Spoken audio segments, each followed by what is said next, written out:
कक्षा 12वीं class model paper का सॉल्यूशन चल रहा था, तो ये उसी का भाग 2 है। भाग पहला जिन्होंने नहीं देखा है वो जाकर देख लीजिएगा, ये भाग 2 है। इसमें और ही शानदार शानदार प्रश्न आपको करने वाला हूं और 5 अंक वाले प्रश्नों को भी इसमें कराएंगे हम सॉल्व। देखिएगा, पहला क्वेश्चन है आपका, ये f(x) बराबर दे रखा है, इसका निम्नतम मान ज्ञात करना।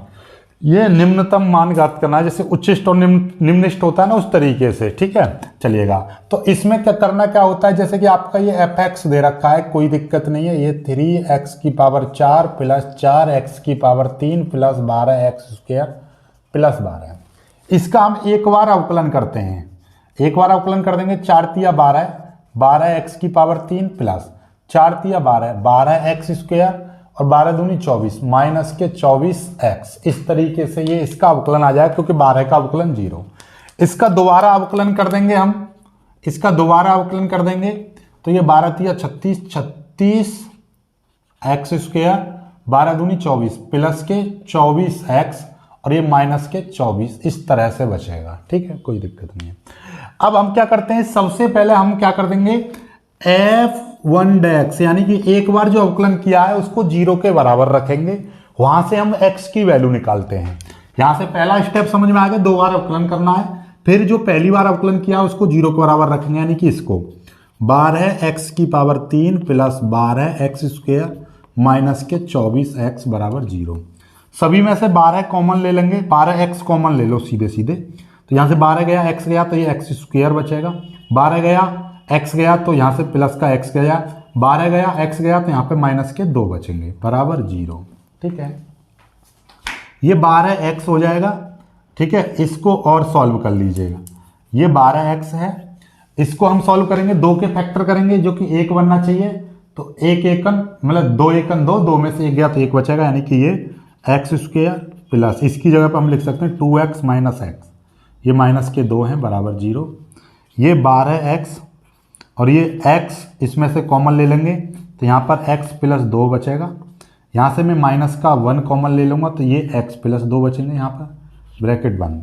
तो ये है आपका 12x और ये यहाँ पर x प्लस 2 है, ये ज्यों का त्यों ले लेंगे और यहाँ पर x माइनस 1 बचेगा। तो ये बराबर 0 चल ही रहा है। तो यानी कि टोटल मिलाकर ये कितना आ गया, यानी कि ये आ गया 12x, x माइनस 2 यानी सॉरी x प्लस 2 और x माइनस 1 बराबर 0। ठीक है, अब इन तीनों को अलग अलग 0 के बराबर लेंगे। आपने मान तो निकालना सीखे होंगे, 12th में हो आप। ये एक बार 12x बराबर 0 लेंगे तो यहाँ से x बराबर 0 आ जाएगा। एक बार हम x प्लस 2 बराबर 0 लेंगे तो x बराबर माइनस का 2 आ जाएगा। ऐसे ही एक बार x माइनस 1 बराबर 0 लेंगे तो x बराबर 1 आ जाएगा। यानी कि यहाँ पर x के 3 मान निकले, एक 0, एक माइनस 2 और एक प्लस का 1। ये 3 मान निकले। अब इन मानों को हम एक एक करके इसमें रखेंगे f" में। ठीक है, यहां से हमें पता चलता है यदि f" का मान, ध्यान से समझ लीजिएगा, f" का जो मान है वो x का मान रखने पर यदि 0 से अधिक आ जाए, यानी सीधी सीधी बात है धनात्मक आ जाए, धनात्मक पर तो होगा वो निम्नतम। ठीक है, और ऋणात्मक आ जाए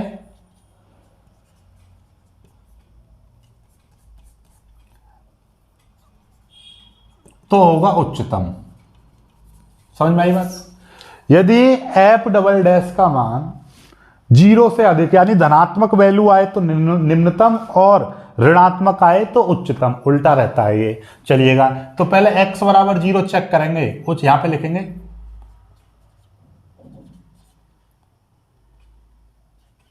उच्चिष्ट व निम्निष्ट के लिए।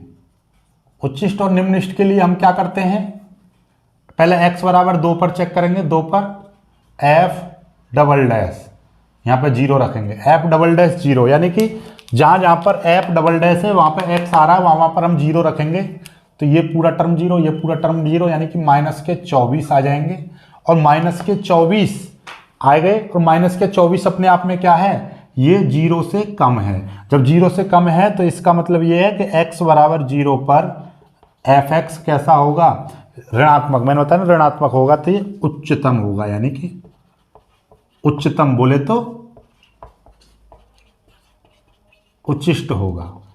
हमको उच्चिष्ट से मतलब नहीं है। यदि यहां से कहता है कि उच्चिष्ट निकालो या उच्चतम मान निकालो तो उच्चतम मान निकल जाता बहुत ही जल्दी आसानी से। सीधे सीधे जब x बराबर 0 पर fx का मान उच्चिष्ट है या उच्चतम है तो fx में सीधे सीधे 0 रख देते तो ये 12 उचित मान निकल जाता।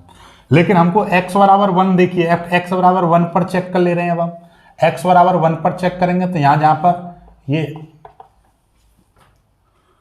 f डबल डैश में 1 पर चेक करेंगे, 1 देखिए 1 रखेंगे तो यहाँ पे कितना हो जाएगा, सीधी सीधी बात है, यहाँ पे 1 रखेंगे तो ये 1 का स्क्वायर करेंगे तो सीधे सीधे 1 यानी 36 प्लस 24 माइनस 24, इससे ये कट जाएगा, सीधे सीधे 36 आ जाएगा। और 36 क्या है, 36 अपने आप में 0 से बड़ा है यानी धनात्मक है।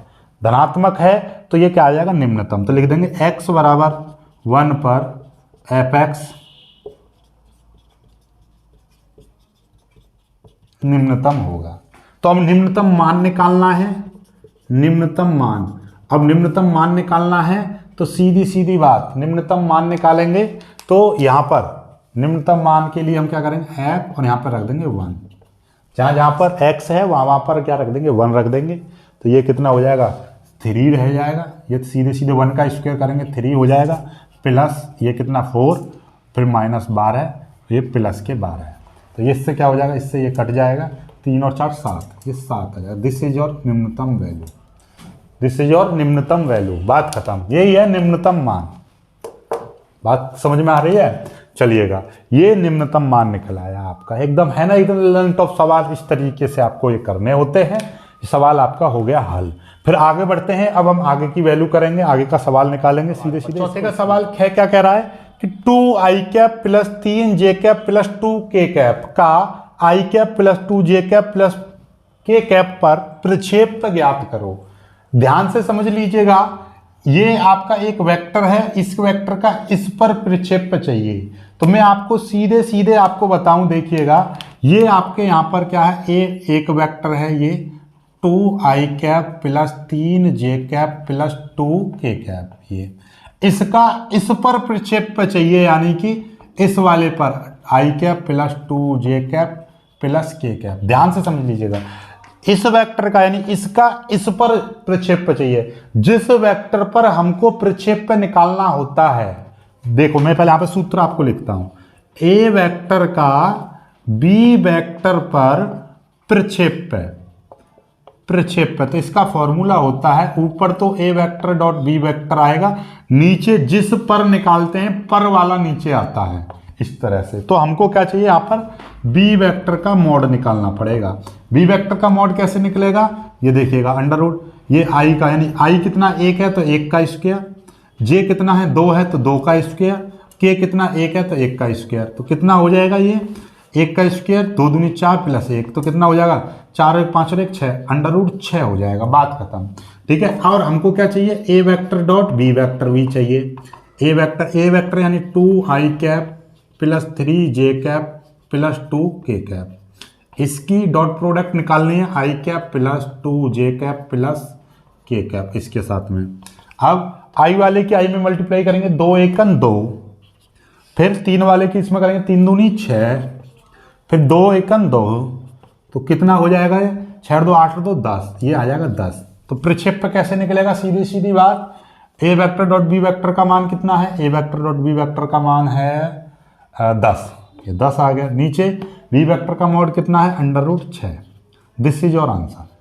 बात खत्म, समझ में आई बात, नहीं आई, दिस इज योर आंसर, ठीक है। इस तरीके से आपको करना है, बहुत जल्दी इसको कर लीजिए, फिर आगे बढ़ते हैं। अब देखिएगा आगे, अगला प्रश्न यह है कि इस बिंदु पर समतल से दूरी, यानी इस बिंदु पर इस समतल से दूरी चाहिए। तो मैं आपको सीधे सीधे एक फॉर्मूला बता रहा हूं।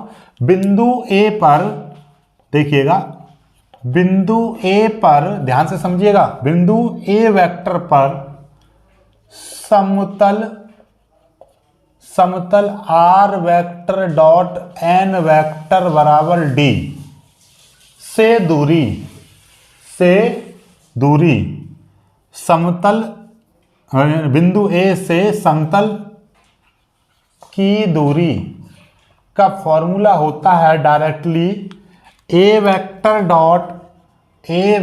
Dot N vector minus D upon N vector का मॉड, एन वेक्टर का मॉड। अब आप समझ गए होंगे आपको करना क्या है, बिंदु ए वेक्टर से समतल इतने वेक्टर की दूरी यदि आपसे पूछे तो A vector dot N vector minus D upon ये, ठीक है। तो इसका मतलब यह है, यहां से यदि आप कंपेयर करोगे तुलना से, यानी कि प्रश्नानुसार क्या है आपका, ए वेक्टर बराबर क्या निकलेगा, 2 i cap plus 5 j cap minus 3 k cap, ठीक है। और एन वेक्टर बराबर क्या निकलेगा, एन वेक्टर बराबर ये हो जाएगा आपका 6 i cap minus 3 j cap plus 2 k cap. Small D बराबर कितना निकलेगा, 4, ये है। अब ये इस फॉर्मूले में निकाल लेंगे दूरी, यहाँ पे लिख देंगे अभीष्ट दूरी, मतलब जो क्वेश्चन में मांगी गई है दूरी, सीधी बात। तो उसके लिए हमको क्या करना पड़ेगा, यहाँ पर एन वेक्टर का मॉड भी निकालना पड़ेगा। तो वो कैसे निकलेगा, आई कितना है 6 है तो 6 का स्क्वायर, जे कितने हैं -3 तो -3 का स्क्वायर, प्लस के कितने हैं 2 तो 2 का स्क्वायर, ये वाला 2 का स्क्वायर। तो ये कितना हो जाएगा 6 6 36 प्लस 3 3 9 प्लस 2 दूनी 4, तो कितना हो जाएगा 36 और 4 40, 40 और 4 49, यानी 49 का मॉड यानी कि 7, सीधी भाषा में 7 आ गया। अभीष्ट दूरी का फॉर्मूला, सीधी बात, यहाँ पे ए वेक्टर डॉट एन वेक्टर भी चाहिए तो यहाँ पे ये भी निकाल लो, ए वेक्टर डॉट एन वेक्टर भी निकाल लो यहीं पर सीधे। ए वेक्टर यानी कि 2 i cap plus 5 j cap minus 3 k cap dot N vector यानी 6 i cap minus 3 j cap plus 2 k cap. ये तो ये कितना हो जाएगा, 2 छिक्के 12, 5 3 15 माइनस का, क्योंकि 5 प्लस के माइनस के 3, माइनस का 3 और ये माइनस के 6, तो कितना आ जाएगा, ये आपका आ जाएगा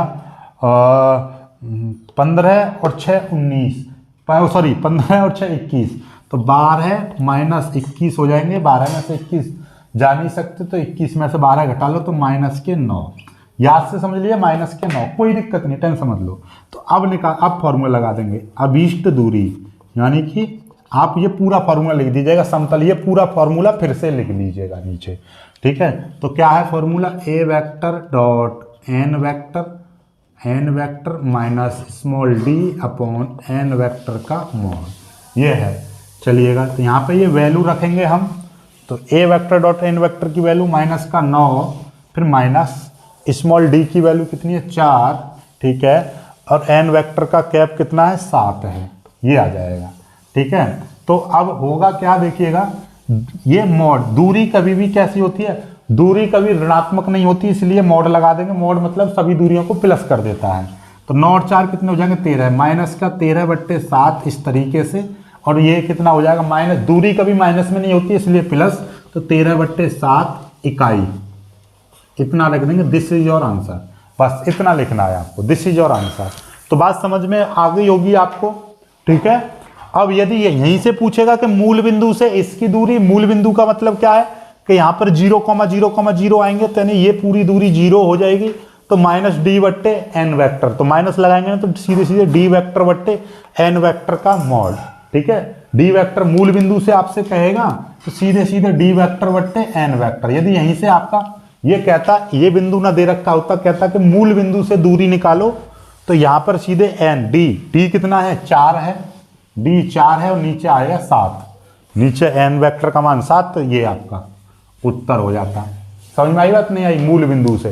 तो मूल बिंदु का मतलब क्या है, तो मूल बिंदु का मतलब ये है कि ये जो वेक्टर है ये पूरा, ये वाला जो मान है यहाँ पर कहते हैं ना 0,0,0 हो जाता, सब 0, तो 0 की मल्टीप्लाई इसमें करते हैं पूरा 0 टोटल, तो डी बट्टे एन वेक्टर आ जाता सीधे। एक परिवार में, ध्यान से समझना क्वेश्चन क्या है, प्रायिकता का क्वेश्चन है। एक परिवार में 2 बच्चे हैं, एक परिवार में 2 बच्चे हैं, यदि ज्ञात है कि दोनों बच्चों यानी बच्चों में से कम एक लड़का है, यानी कि एक परिवार में 2 बच्चे हैं, यदि ज्ञात है कि बच्चों में से कम एक लड़का है तो दोनों बच्चे लड़का होने की प्रायिकता ज्ञात करो।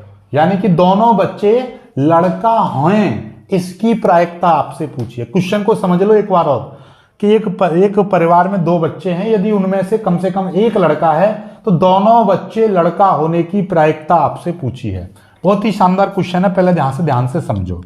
ठीक है, ये सॉल्यूशन में करता हूं, एक एक चीज को ध्यान से समझेंगे, इंट्रैक्शन पूरे दिए जाएंगे आपको, तभी समझ में आएगा। जैसे कि मैं मान ले रहा हूं कि बी, स्मॉल बी समझो। स्मॉल बी क्या है? स्मॉल बी एक आपकी ऐसी, स्मॉल बी माने मतलब बॉय, बॉय यानी कि लड़का, सीधी बात। ठीक है, और जी का मतलब क्या है? गर्ल, GIRL, गर्ल यानी कि लड़की। ठीक है, ये हो गया। तो मतलब सैंपल स्पेस क्या बनेगा भाई? एक बच्चे, यानी कि एक परिवार में दो बच्चे हैं, दो बच्चे का मतलब क्या है कि या तो दोनों बॉय हो सकते हैं, या आपका एक बॉय एक गर्ल हो सकती है, या आपका एक पहली गर्ल दूसरा बॉय हो सकता है, या दोनों के दोनों गर्ल हो सकती हैं। क्या ऐसा कंडीशन है? क्या चार कंडीशन से कोई और बनेगी? नहीं। पहली लड़का मतलब पहला जो बच्चा है वो भी लड़का दूसरा भी लड़का, या पहला लड़का दूसरी लड़की, या पहली लड़की दूसरा लड़का, या दोनों ही लड़की। इन चार कंडीशन से अलावा कोई कंडीशन नहीं बन सकती है। ठीक है, चलिएगा। अब मैं दो घटना मान ले रहा हूं। एक घटना है हमारी घटना, पहली घटना कौन सी है? घटना मान ले रहा हूं मैं X, जो कि है बच्चों में से कम एक लड़का है, यानी कि बच्चों में से कम एक लड़का है। ठीक है, तो इसका सैंपल स्पेस क्या बनेगा? ध्यान से समझिएगा। इसका सैंपल स्पेस क्या बनेगा? कम से कम एक लड़का है। एक लड़का, देखिए जहां पे दो लड़का आ रहे हैं, यानी कि एक लड़का तो ऑब्वियसली इसमें है, इसमें भी एक लड़का है यानी बॉय। ठीक है, एक लड़का इसमें भी है। ठीक है, इसमें भी है, इसमें लड़की है, बात खत्म। समझ में आई बात? नहीं है, ये चीज आ गई। ठीक है, अब दूसरी घटना हम क्या मान ले रहे हैं कि दोनों बच्चे लड़का होना। ठीक है, तो एक दूसरी घटना मान ले रहा हूं, घटना Y, दोनों बच्चे लड़का हैं। दूसरी घटना का मतलब क्या है? तो Y बराबर क्या हो जाएगा? सैंपल स्पेस, तो दोनों बच्चे लड़का हैं तो केवल बी आएगा, केवल बी आएगा। ठीक है, अब हम इनकी प्रायिकता निकालेंगे, ध्यान से समझिएगा प्रायिकता। ठीक है, प्रायिकता निकालेंगे। प्रायिकता कैसे निकालेंगे? PX निकालेंगे। तो PX कैसे निकालेंगे देखिएगा, इसमें कितने सैंपल स्पेस हैं? 1 2 3, 3 आ रहे हैं। टोटल कितने थे? 1 2 3 4 थे। तो ये इसकी प्रायिकता कितनी हो जाएगी? 3/4, यानी कि टोटल नीचे ऊपर वो। PY निकालेंगे तो कितनी हो जाएगी? PY निकालेंगे तो कितनी हो जाएगी? ये देखिए टोटल थे 4 और Y में कितने आ रहे हैं? 1। ठीक है, अब PX इंटरसेक्शन Y, यानी कि ये इसकी भी हमको जरूरत पड़ेगी, इसलिए ये भी निकाल लें। यानी कि X और Y में कितने कॉमन हैं? X और Y में केवल एक कॉमन है, B, यानी एक कॉमन है। टोटल थे 4। ठीक है, X और Y में टोटल थे 4 में से दोनों में कॉमन कितना आ रहा है? दोनों में कॉमन आ रहा है 1। टोटल तो यही थे 1 2 3 4 थे, इसमें कॉमन कितना आ रहा है? कितना आ रहा है कॉमन? दोनों में कॉमन आ रहा है 1। ठीक है, समझ में आ गई बात? ठीक है, ओके, ऑलराइट। अब हमको क्या करना है? हमको निकालना क्या है? ज्ञात करना है हमको। ज्ञात क्या करना है? ज्ञात हमको करना है कि ज्ञात है कि एक बच्चा लड़का है, यानी कि दोनों में से कम एक लड़का है, यानी कि ये X वाली प्रोबेबिलिटी तो हमको ज्ञात है, और ये चीज तो हमको पता है, दोनों बच्चे लड़का होने की प्रायिकता, यानी कि दोनों बच्चे लड़का हैं उसकी प्रायिकता, यानी कि Y आपसे पूछा है, ये आपसे पूछा है। ठीक है, ये आपसे पूछा है। ठीक है, कोई दिक्कत नहीं है। इसको करते हैं हम PY/X। कैसे निकालते हैं हम? नीचे वाला तो नीचे ही आता है, ऊपर क्या आएगा? X intersection Y। ये नीचे वाले, ऊपर तो इन दोनों का इंटरसेक्शन आता है। चलिएगा, तो पी एक्स की वैल्यू कितनी है, पी एक्स की वैल्यू है 3/4 और इसकी वैल्यू कितनी है ये पी एक्स की वैल्यू, और दोनों में इंटरसेक्शन 1/4, 4 से 4 कट गया तो 1/3 आपका बचा। This is your answer, this is your answer. बहुत जल्दी इसको कर लीजिएगा, ये आपका उत्तर हो गया। बहुत जल्दी इसको कर लीजिए। इसमें के जितने भी प्रश्न हैं, इसमें 6 प्रश्न मिलेंगे 5 में, 5 का कै खे गे ढे डैण है, इस तरीके से। उसमें से 5 सवाल करने होंगे, यानी 6 प्रश्न दे रखे होंगे, इनमें से कोई भी 5 करने हैं और ये 5-5 नंबर के रहेंगे। ठीक है, चलिएगा। तो ये क्वेश्चन भी आपका 5 नंबर का। ये देखिए ये क्वेश्चन क्या कह रहा है, दिखाओ कि पूर्णांकों के समुच्चय में, कौन से पूर्णांकों के समुच्चय में कोई संबंध है r बराबर a, b। डॉट का मतलब ये 2 डॉट लग रहे हैं, मतलब इस प्रकार से है कि a माइनस बी को 5 विभाजित करता है। मतलब ये पहले देखो ऐसा समझिएगा, तो ये एक r एक तुल्यता संबंध है, ये आपको सिद्ध करना है। r एक तुल्यता संबंध है, ये आपको सिद्ध करना है। ठीक है, ठीक है। पहले मैं सॉल्यूशन आपको बताता हूं, बात को समझो। ये क्या है कि पूर्णांकों के समुच्चय में, तो मैं मान ले रहा हूं, देखिएगा z क्या है, z एक पूर्णांकों का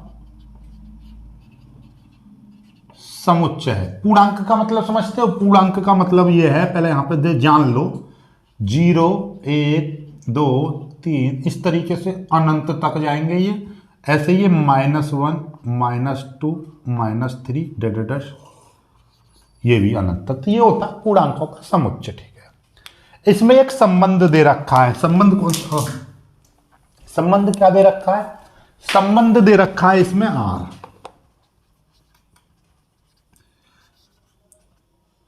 संबंध r, बेसिकली संबंध अलग अलग तरह से डिफाइन होते हैं। यहां पर यह संबंध इस तरह से डिफाइन किया गया है कि a, b, यानी कि a और b z में से इस तरह से एलिमेंट चुनने हैं कि a, b इस तरह से लेने हैं कि a माइनस बी को 5 विभाजित करता है। इसका मतलब भी समझो, तब आपको ये दिखाना है, तब सिद्ध क्या करना है, सिद्ध हमको ये करना है कि r एक तुल्यता संबंध है। ये आपको सिद्ध करना है। ठीक है, सॉल्यूशन स्टार्ट हो गया। आपने लिख दिया कि z एक पूर्णांकों का समुच्चय है, तो मतलब z बराबर ये हो गया। संबंध r इस तरह से दे रखा है, a, b, यानी a माइनस बी को 5 विभाजित करता है। और सिद्ध हमको ये करना है कि r एक तुल्यता संबंध है, यानी कि ये जो संबंध जो दे रखा है ये एक तुल्यता संबंध है, ये आपको सिद्ध करके दिखाना है। तो पहली बात तो ये समझो कि तुल्यता संबंध कौन सा होता है। देखिए, तुल्यता संबंध वो संबंध होता है जिसमें, यानी r आपको दिखाना है तुल्यता संबंध है, तो r आपका स्वतुल्य भी होना चाहिए, r आपका सममित भी होना चाहिए, और r आपका संक्रामक भी हो। संक्रामक, यदि r स्वतुल्य सममित संक्रामक है तभी हम उसको बोलेंगे कि r तुल्यता संबंध है। r यदि स्वतुल्य है, सममित है, लेकिन संक्रामक नहीं हुआ, तो हम r को बोलेंगे तुल्यता संबंध वो नहीं है। यदि वो r तीनों चीज में लाई करता है, यानी r तुल्यता संबंध, r स्वतुल्य भी है, r सममित भी है, r संक्रामक भी है, तो तभी वो तुल्यता संबंध होगा। ठीक है, तो स्वतुल्य की कंडीशन क्या होती है कि a, r में होना चाहिए। ठीक है, सममित का मतलब क्या है कि यदि a, b r में है तो b, a भी r में होना चाहिए, ये सममित की कंडीशन है। और a, b r में है और b, c r में है, तो a, c भी r में होना चाहिए। ये दोनों यदि r में है तो a, c भी r में होना चाहिए, तो तब बोलेंगे कि ये सममित है, संक्रामक है। तीनों चीज समझ में आई। a, r में होना चाहिए तो वो स्वतुल्य है, a, b r में है तो b, a भी r में होना चाहिए, तो वो सममित कहलाएगा। a, b, c r में है तो a, c भी r में होने चाहिए। अभी ये थोड़ा सा ऑड लग रहा होगा आपको, क्यों? क्योंकि आपने पढ़ा नहीं है कुछ। यदि पढ़ा होगा तो उनको समझ में आ रही होंगी ये सारी चीजें। आप अब बेसिक चीज तो आप देखना चाहो तो पुराना वीडियो देख सकते हो। फिलहाल मैं आपको समझाऊंगा यहाँ पे बहुत ही अच्छे से, तब समझ में आ जाएगा। फिलहाल इतने को बेसिक आप सब चीज भूल जाओ। चलो मैं बिल्कुल जीरो लेवल से सिखाता हूँ आपको, ठीक है। पहले ये समझो कि ये a, b है क्या, और ये a माइनस बी को 5 विभाजित करता है। इसका मतलब क्या है? इसका मतलब ये है, देखिएगा, ये कह रहा है कि पूर्णांकों के समुच्चय में ये संबंध है। मतलब ये कि ये पूर्णांकों का समुच्चय है और इसमें हम r इस तरह का एक संबंध है। किस तरह का? कि a और b, यानी कि r की या a और b की जगह पर इनमें से कोई भी संख्या ले सकते हैं हम। a और b की जगह पर हम कोई भी संख्या ले सकते हैं, बशर्ते कंडीशन एक है कि a माइनस बी को 5 विभाजित करे। a माइनस बी को 5 विभाजित करे मतलब ये कि यदि मैं यहां पर 6 ले रहा हूं तो यहां पर मुझे 1 ही लेना पड़ेगा। क्यों? क्योंकि ये a की जगह पर है और ये b की जगह पर है। तो a माइनस बी देखिएगा, यानी कि 6 माइनस 1 करूंगा तो कितना आ जाएगा? 5 आ जाएगा। और 5 को 5 क्या करता है? पूरी तरह से डिवाइड करता है।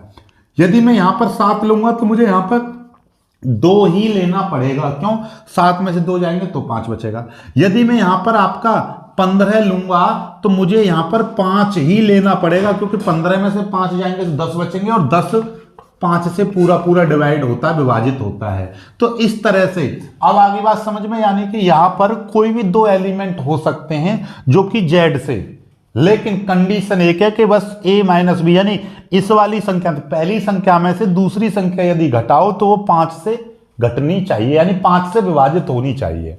ठीक है, इस तरह से ले सकते हैं। ठीक है, बस ये कंडीशन याद रखिएगा, यानी कि यहां पर a और b में वही 2 संख्या आ सकती हैं जिनका अंतर, यानी पहली संख्या में से दूसरी घटाएं तो वो 5 से पूरी तरह से विभाजित होनी चाहिए। बस कंडीशन ये है। बस यदि मैं कह रहा हूं कि यहां पर 19 है तो इसके साथ में कौन सी संख्या आनी चाहिए? 19 के साथ में आपको पता है 19 में से कितना घटाएंगे? ये 5 से कट जाए 15, यानी 4 घटाना पड़ेगा, यानी कि ये यही आ सकता है। आप कहेंगे क्या 2,3 इसमें आ सकता है? बिल्कुल नहीं आ सकता। क्यों नहीं आ सकता है? कि 2 में से 3 घटाएंगे तो माइनस का 1 बचेगा जो कि 5 से विभाजित नहीं होता है। लेकिन यदि मैं यहां पर ऐसा कर दूं, 2 में से -3 घटाऊंगा तो ये क्या हो जाएगा? 2 में से घटा रहे -3 तो ये अपने आप में क्या हो जाएगा? +3 हो जाएगा, यानी 5 आ जाएगा। 5 से कट जाएगा तो 2, -3 ले सकते हैं। 2 यहां से और -3 यहां से, ऐसा ले सकते हैं। ठीक है, समझ में आया कि नहीं आया? ठीक है, अब अपना बेसिक चलते हैं। सबसे पहले हमको क्या करना है? हमको ये दिखाना है कि R तुल्यता संबंध है। तो सबसे पहले हम चेक करेंगे इसका R स्वतुल्य है। यहां से देखिएगा, यहां के नीचे लिख दीजिएगा। सबसे पहले हम चेक करेंगे R, यहां पे लिख दो क्या R स्वतुल्य है। ये चेक कर रहे हैं हम, क्या R स्वतुल्य है, ऐसे लिख सकते हो, या आप क्या कूना लगाओ ऐसे भी लिख सकते हो। R स्वतुल्य है, ये चेक कर रहे हैं हम। तो क्या R स्वतुल्य है, ये हम चेक कर ले रहे हैं। ठीक है, उसके लिए हमको क्या करना पड़ेगा? हमने माना कि A, 2 एलिमेंट हमने लिए Z से, A, हमने Z से लिए। ओके, कोई दिक्कत नहीं है भाई, कोई भी 1,1 ले सकता हूं मैं। तो ऐसे ही मैंने 2 एलिमेंट मैंने Z से लिए कोई भी। ठीक है, अब मैं क्या कर रहा हूं? यहां से लिख रहा हूं कि a माइनस ए बराबर 0। a में से a को घटाऊंगा तो 0 आएगा, बिल्कुल आएगा, आ गया 0। ठीक है, अब मुझको एक चीज बताइए, a माइनस ए आपका 0 होता है। ठीक है, अब मुझको एक चीज बताइए, क्या ये 0 जो है, चूंकि ये 0 किससे, 0 को 5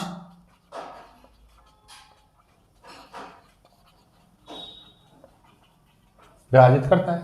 सिंपल सी बात भाई, 0 तो एक ऐसी संख्या है, उसको हर संख्या विभाजित करती है। तो हमको पता है कि हमने क्या बोला था, यहां पर हम वही 2 संख्या ले सकते हैं जिसमें से पहली संख्या में दूसरी घटाए वो 5 से कट जाए। तो क्या 0 5 से कटती है? बिल्कुल कटती है। तो मतलब क्या है कि a माइनस ए बराबर 0 था, तो हम बोल सकते हैं, इसलिए हम बोल सकते हैं कि a, बिलोंग्स टू R। क्या इस आर के रिलेशन में, ये जो आर का जो रिलेशन है a, रखा जा सकता है? बिल्कुल रखा जा सकता है। क्यों? देखिए 5, 5 भी रखा जा सकता है, 1, 1 भी रखा जा सकता है। क्यों रखा जा सकता है? क्योंकि एक में से एक घटाएंगे तो क्या आ जाएगा? 0 आ जाएगा, और 0 5 से कटता है। तो इसीलिए मैं a, को आर में रख सकता हूं। जब a, आर में आ गया तो इसलिए अतः आर स्वतुल्य है। आर स्वतुल्य है। हमने देखा था आर स्वतुल्य है, बिल्कुल आर स्वतुल्य है। अब दूसरा कंडीशन चेक कर ले रहे हैं, क्या आर सममित है? अब आर क्या, ये कंडीशन, ठीक है। इसके लिए मैंने क्या किया है, इसके लिए मैं 3 एलिमेंट ले रहा हूं कि a, b, c belongs to z। A b c, मैंने कोई भी इनमें से कोई भी रैंडमली 3 एलिमेंट इस तरह से छांटे हैं z में से, यानी पूर्णांकों के समुच्चय में से मैंने कोई भी 3 एलिमेंट लिए। A b c belongs to z, मतलब 3 एलिमेंट इससे लिए, ठीक है। किस तरह से लिए हैं ये समझ में आ गया, लिए हैं। अब पहली कंडीशन सुनो, स्वतुल्य की कंडीशन, सममित की कंडीशन क्या होती है? एक ये भी कंडीशन है, और a, b, c z से लिए, और एक और कंडीशन, और a, b belongs to r, ये भी मैंने इससे लिया है। a, b belongs to r, ये तो कंडीशन सममित की होती है कि a, b r में है तो b, a भी होना चाहिए। तो पहली चीज तो ये आपका दिया हुआ है, सममित की कंडीशन ही होती है कि a, b r में है तो b, a भी r में होना चाहिए। तो अब मेरे को ये बताओ, जब ये a, b r में है, ये अपनी ओर से हमने मान लिया, ठीक है। जैसे मैं मान के चल रहा हूं यहां पे 7, 2 ये आपका r में है, बिल्कुल है, होगा। 7 में से 2 जाएंगे, 5 बचेंगे, 5 से कट जाएगा, बिल्कुल कट जाएगा। तो क्या 2, 7 r में होगा कि नहीं होगा? बिल्कुल होगा। क्यों? 2 में से 7 घटाएंगे, माइनस का 5 आएगा। क्या 5 से माइनस का 5 कटेगा नहीं कटेगा? बिल्कुल कट जाएगा। भाई जब कोई भी संख्या 10 5 से कट सकती है तो क्या -10 5 से नहीं कटेगी? बिल्कुल कट जाएगी। कटेगी नहीं कटेगी? तो सिंपल सी बात है, जो 7, 2 r में है तो 2, 7 भी r में हो सकता है। यानी कि यहां पर a, b r में है तो b, a भी r में हो सकता है। अकॉर्डिंग दिस, यानी कि ये कंडीशन अभी भी फुलफिल होगी। क्यों होगी? क्योंकि देखिएगा, हमने ये मान लिया कि a, b r में है, तो चूंकि a, b r में है, क्यों है a, b r में? क्योंकि a माइनस b को 5 विभाजित करता है, इसलिए ये r में लिया गया है, ठीक है। तो इसका मतलब क्या है कि b, जब a माइनस b को 5 विभाजित करता है तो ऑल्सो b माइनस a को भी 5 विभाजित करेगा। जब इसको 5 विभाजित करेगा तो b, a belongs to r। जब इसमें r है तो देखिएगा a, b r में है और b, a r में है, अतः r सममित भी होगा। समझ में आई बात? नहीं आई? क्यों? आपको पता ही है, जब a माइनस बी को 5 विभाजित करेगा तो b माइनस a को भी 5 विभाजित करेगा। सिंपल सी बात है। यदि मैं कह रहा हूं 17 माइनस 2 को, यानी 17 में 2 गए 15, और 15 5 से कट जाएगा 3 बार, तो ऐसे ही 2 माइनस 17 को भी 5 काट देगा। क्यों? क्योंकि ये माइनस का 15 आ जाएगा और ये 5 से कट जाएगा, माइनस का 3 आ जाएगा। ये मैटर नहीं करता कि माइनस की संख्या है प्लस की संख्या है, बस कटनी चाहिए, पूरी तरह से विभाजित होनी चाहिए। हो गई विभाजित, तो यानी कि ये सममित भी होगा। ठीक है, यहां तक आगे समझ में। अब यहां के बाद में तीसरी कंडीशन और चेक कर लेने, सममित हो गया, स्वतुल्य हो गया। तो इसका मतलब क्या है? अगला देखिएगा कंडीशन। अब चेक कर ले रहे हैं,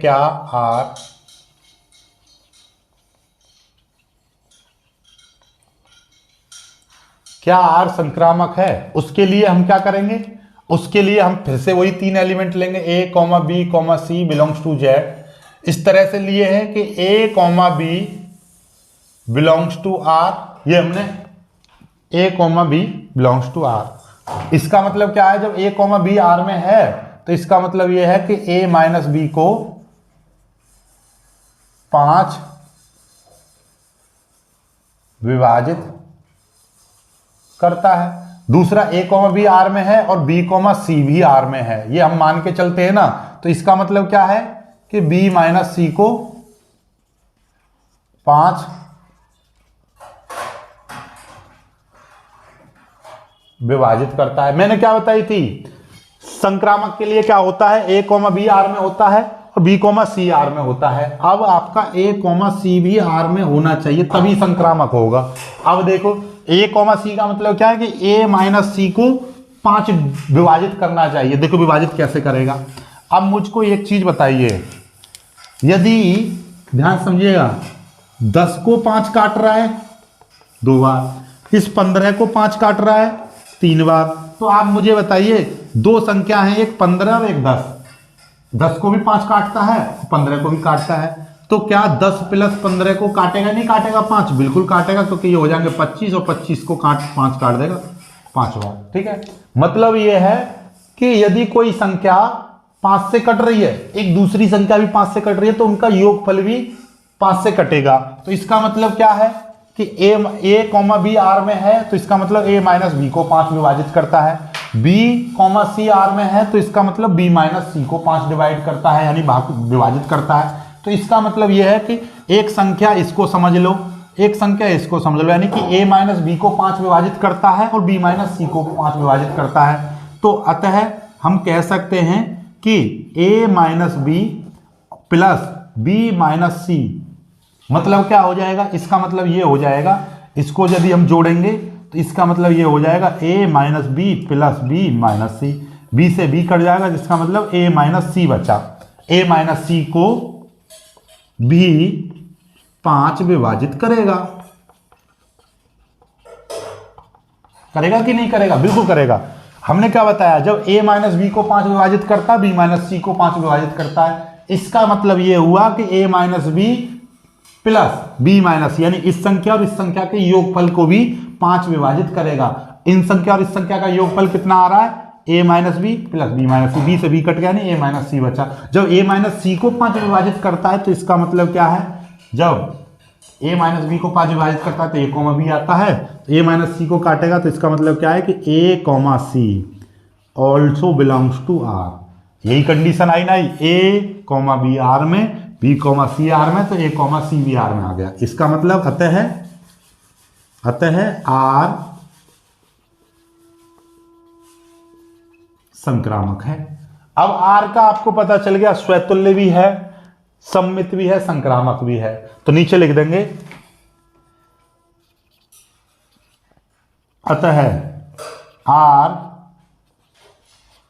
स्वतुल्य, यहां पे लिख अतः नहीं, चूंकि r स्वतुल्य, सम्मित व संक्रामक है, इसलिए r एक तुल्यता संबंध है। r एक तुल्यता संबंध है। समझ में आ गई ना आगे बात? मतलब यह है कि r को आपको इस तरह से दिखाना है कि r स्वतुल्य भी है, सम्मित भी है, संक्रामक भी है, by help of this relation, यानी कि इस रिलेशन की सहायता से आपको ये चीज सिद्ध करनी है। और ये अपनी ओर से मैटर लिख, मतलब इसमें क्या है, बस थ्योरी लिखना है, बाकी सारी चीजें क्वेश्चन ही बता रहा है सब चीजों में। ठीक है, आपको कुछ बस पागल बनाना है, बस इस चीज को रट लेना, थ्योरी सी लिखते चले जाना। ठीक है, बस और कुछ नहीं है। जल्दी आया है, यदि x बराबर a cos t plus log tan t बट्टे 2 और y बराबर a sin t है, तो दिखाओ dy अपॉन dx बराबर tan t। ये आपको सिद्ध करना है। बहुत ही शानदार सवाल है, करते हैं इसका सॉल्यूशन। देखिएगा, पहले ये x बराबर आपका दे रखा है, इसको ही सॉल्व कर लेते हैं। ये किस तरह से दे रखा है, यानी कि cos t plus log tan t बट्टे 2, इस तरह से दे रखा है। अब ये x t के रूप में दे रखा है, तो हम क्या कर रहे हैं, t के सापेक्ष इसका अवकलन कर ले रहे हैं। t के सापेक्ष अवकलन, तो ये क्या हो जाएगा, dx अपॉन dt बराबर, a अपने आप में कांस्टेंट है, बाहर निकाल दीजिएगा। अब इसका cos t का अवकलन करेंगे तो कितना हो जाएगा, माइनस का sin t हो जाएगा, फिर प्लस log x। ध्यान से समझिएगा, इसका अवकलन कर रहा हूं मैं डायरेक्टली। log ये है आपका x, log x का यदि अवकलन करते हैं तो 1/x आता है। 1/x, x की जगह पर हमने ये मान लिया, x की जगह पर हमने क्या माना है, log, इसको जो गोले के अंदर है इसको x माना है। जिसको x मानते हैं उसका हमको दोबारा से अवकलन करना पड़ता है। t के सापेक्ष अवकलन कर रहे हैं तो ये हो जाएगा tan t/2, इस तरह से हो जाएगा। ठीक है, चलिएगा dx/dt बराबर a जो कहते हैं रहेगा माइनस साइन t, ये प्लस ये 1/tan t/2 हो जाएगा इनटू। अब देखिएगा यदि ये वाली चीज यदि x होती तो tan x हो जाता। ध्यान से समझो, गोला जो बना रहा हूं उसको x समझो। यदि ये tan x होता तो tan x का अवकलन डायरेक्टली क्या होता है, sec स्क्वायर x। तो क्या हो जाएगा, sec स्क्वायर x की जगह पर क्या है, t/2 है। जो x की जगह पर है उसका फिर दोबारा से अवकलन करेंगे d/dt, t/2 का फिर दोबारा से अवकलन करेंगे।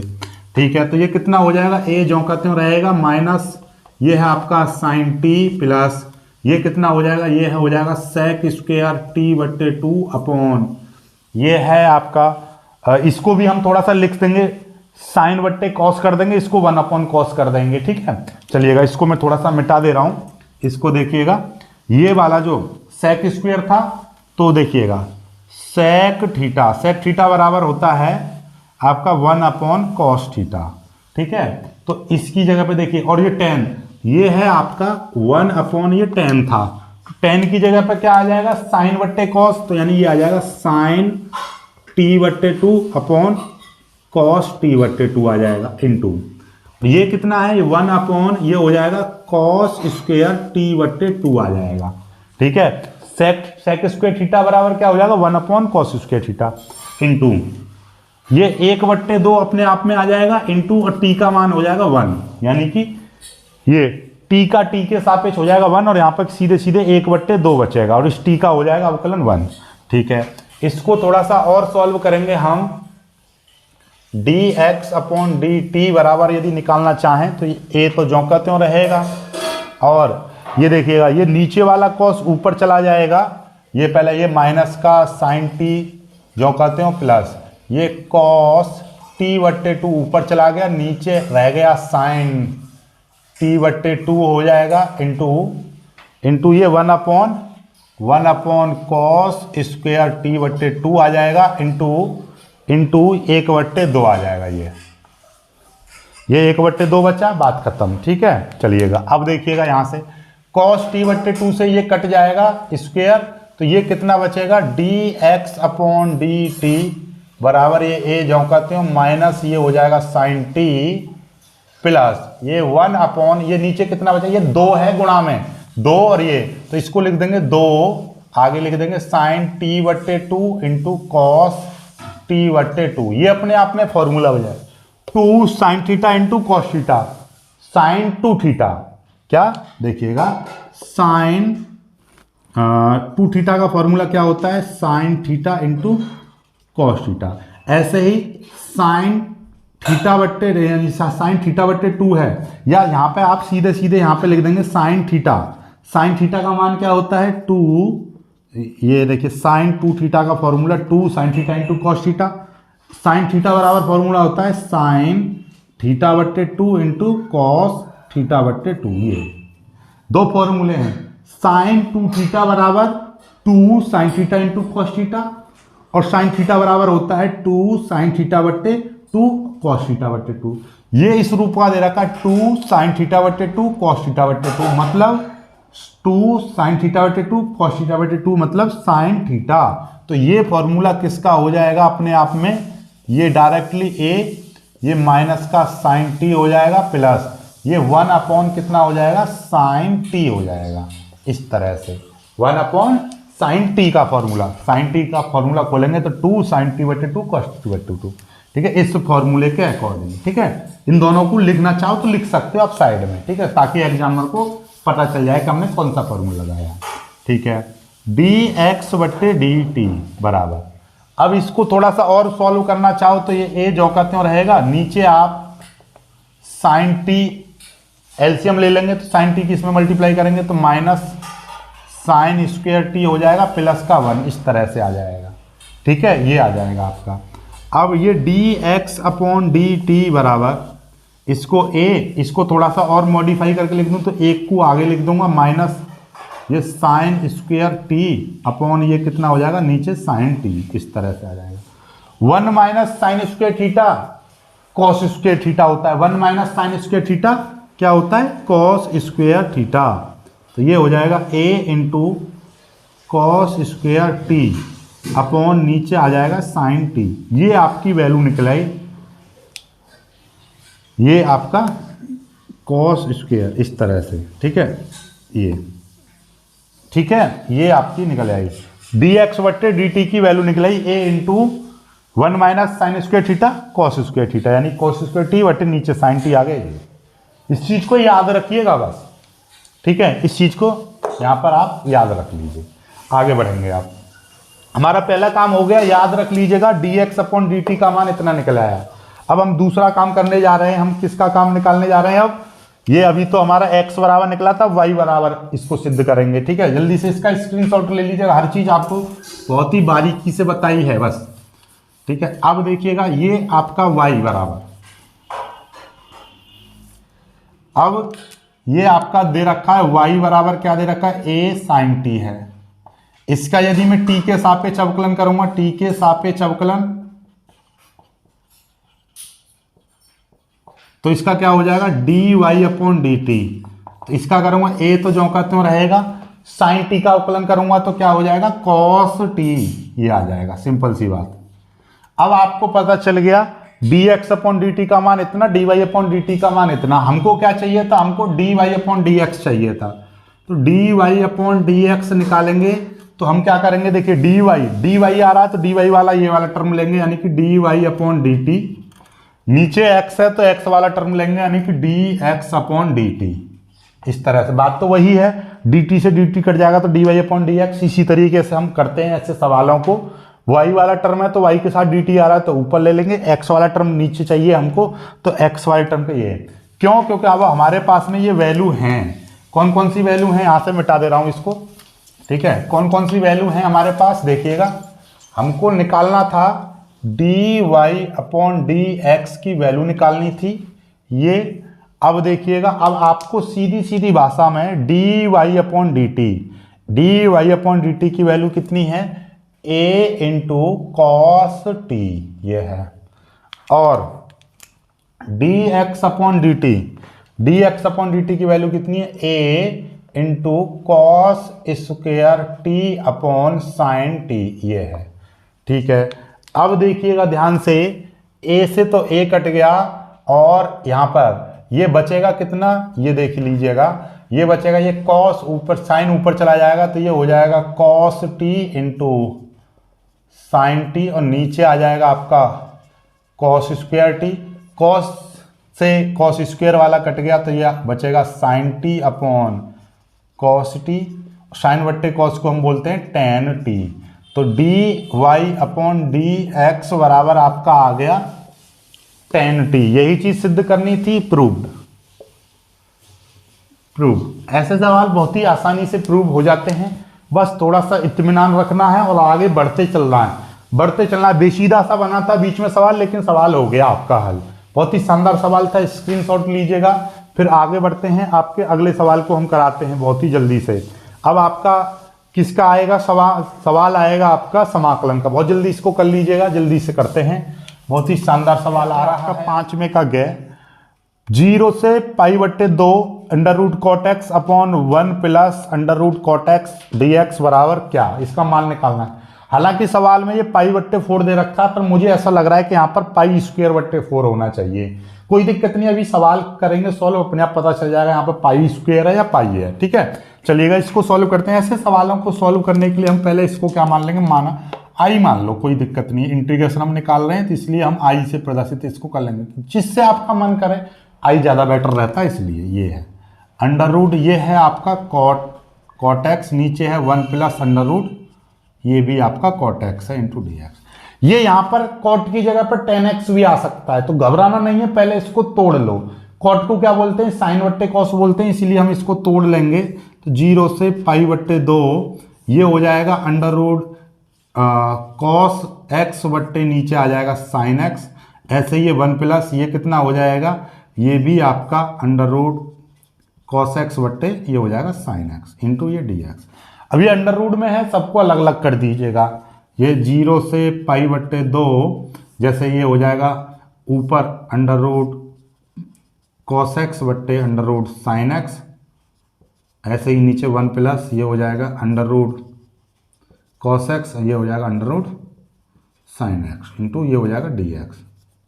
ठीक है, अब नीचे वाले का हम एलसीएम ले लेंगे, नीचे वाले का एलसीएम लेंगे तो ये 0 से पाई बट्टे 2 और ये है आपका कॉस एक्स अंडर रूट बट्टे अंडर रूट साइन एक्स, ऐसे नीचे हमने क्या करा अंडर रूट साइन एक्स, यानी अंडर रूट साइन एक्स में एलसीएम ले लूंगा तो अंडर रूट साइन एक्स की इसमें मल्टीप्लाई हो जाएगी, तो ये हो जाएगा under root sine x plus under root ये हो जाएगा कॉस एक्स, इस तरह से आ जाएगा, साथ में ये है डी एक्स।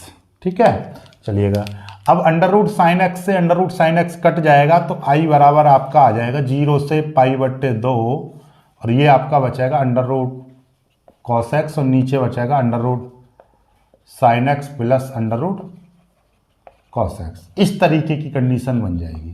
इसको आप समीकरण 1 मान लेंगे, इसको क्या मान लेंगे हम, समीकरण 1। समझ में आई बात?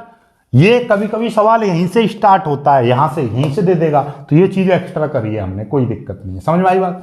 अब हम यहाँ पे क्या करेंगे, एक प्रॉपर्टी का यूज करेंगे। प्रॉपर्टी कौन सी है समाकलन की, कि 0 से a होता है और fx जो होता है उसको हम कैसे लिख देते हैं, 0 से a f x की जगह पर a माइनस एक्स लिख देते हैं।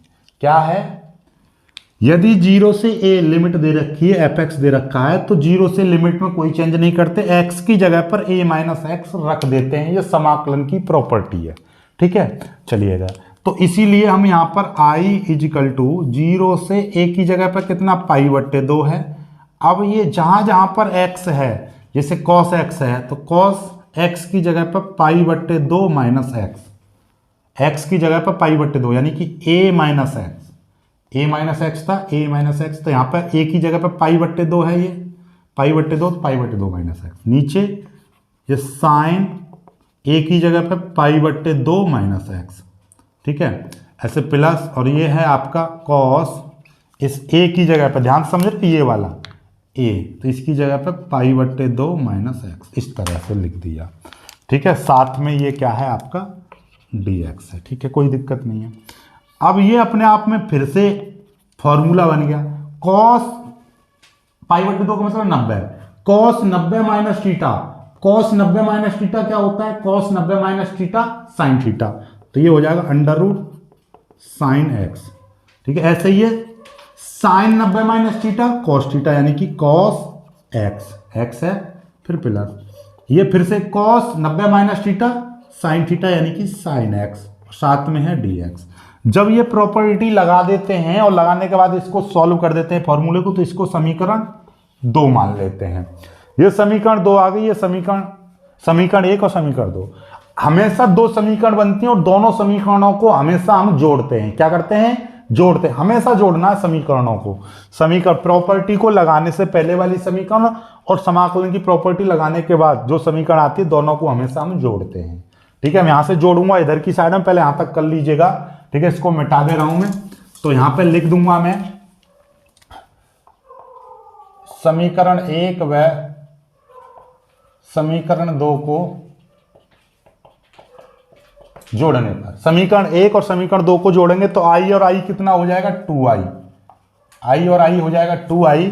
ये है आपका 0 से पाई बट्टे 2 और ये है अंडर रूट कॉस एक्स और नीचे है under root sine x plus ये है under root cos x into d x plus 0 से पाई बट्टे 2 और ये है अंडर रूट साइन एक्स, ये देखिएगा under root sine x under root cos x plus sine x, under root cos x plus under root sine x into d x.